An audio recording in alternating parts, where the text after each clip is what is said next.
broken her silence. I hadn't realised she had been silent. And it's another bombshell interview, apparently. Cameron Walker has more for us.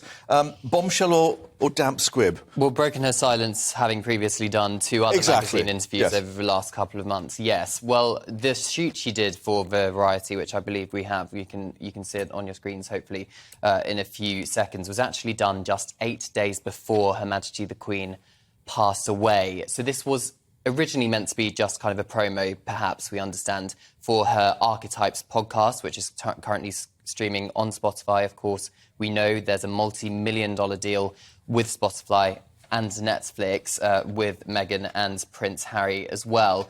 But then she's had to do a separate interview, of course, following Her Majesty the Queen's death, where she has spoken for the first time very publicly about her feelings of that national mourning period. So she says, "I'm grateful that I was able to be with my husband to support him." She also pays tribute to Her Majesty, saying in terms of female leadership, she is the most shining example of what that looks like. And she also says, "I feel deep gratitude to have been able to spend time with her and get to know her." Of course, the Queen almost went out of her way in 2019 when the Duchess of Sussex was still a working member of the royal family and took Meghan with her on a solo engagement via royal train to Cheshire, where they carried out a number of engagements.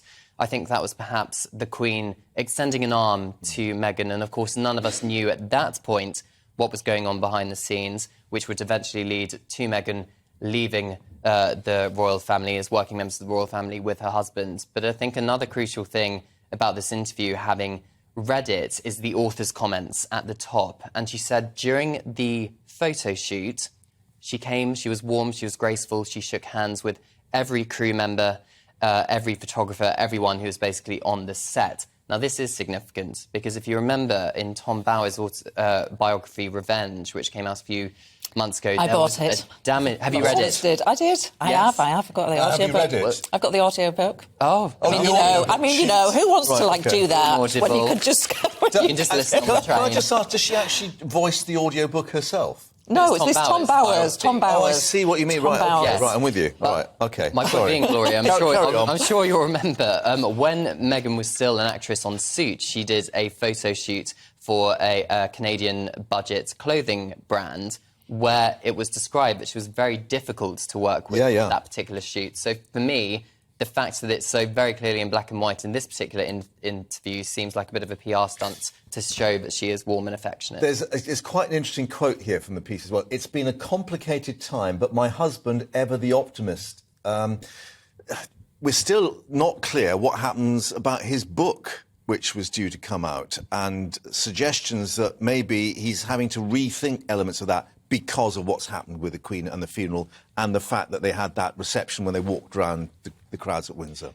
So what we do know, what is confirmed, is that Prince Harry's autobiography, there's going to be 3 particular books. He signed a deal with the publisher on that. The first one we expected to be published at some point in autumn 2022.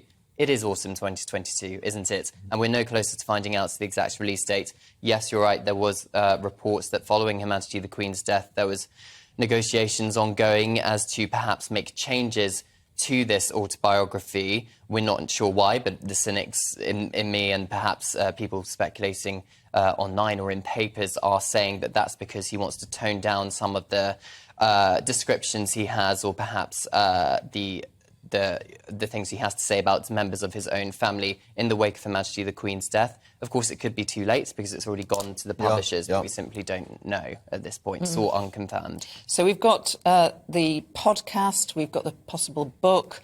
What else is in the pipeline for Harry and Meghan? Well, apparently they go for a drive-through burger in and out, and they love giant chocolate cookies.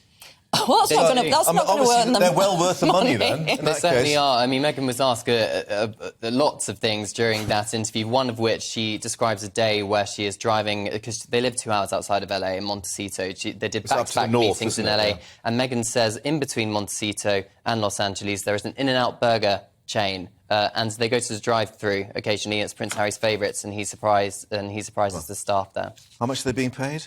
For, well, we don't know, millions. More than us. Yeah, well, there we are. Thank you very much indeed. And